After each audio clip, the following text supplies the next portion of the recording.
Attorney Tolentino naging tapat kay Casimiro para kay Inoue. Ito at pag-usapan natin, pero bago ang lahat, pakisubscribe po ng channel ko. Huwag niyo na rin kalimutan i-click ang notification bell para lagi kayong una sa balita. Pag-usapan nga po natin mga kaboxing, ayon sa ulat ni Dan Rafael ay posibleng makancel po ang bakbakang Tank Davis versus Lamont Roach. Ang nakikitang dahilan ay ang pagdadausan ng event, 50-50 ang lagay sa ngayon, baka daw sa 2025 pa matuloy ang posibleng laban ng dalawa.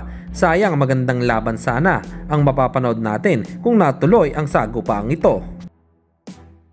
Samantalang matapos nga pong manalo ni Janrel Cuadro Alas Casimiro kay Saul The Beast Sanchez, sa panibagong post video nila ay nagre-ready na para mamahagi ulit ng bigas na lagi nitong ginagawa tuwing siya ay nananalo sa laban.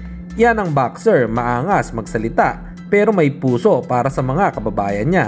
Kaya saludo kay Casimiro, hindi nakakalimot magbahagi ng kanyang blessing. Ano po ang masasabi nyo dito mga kaboxing? Comment lang kayo sa ibaba. At sa kabilang balita naman tayo mga kaboxing, nagkomento muli si Attorney Ed Tolentino.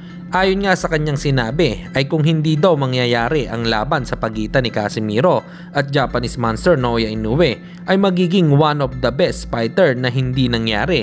Dagdag pa nga po ni Attorney Ed Tolentino na si Casimiro lang ang may pinaka best shot kay Naoya Inoue dahil may lakas, tibay, experience na wala sa ibang fighters, pero dapat daw na panatiliin ni Casimiro ang kanyang timbang. Hanggang dito na lang muna ang ating balita. Dito na lang ang aking boxing news report. Babu!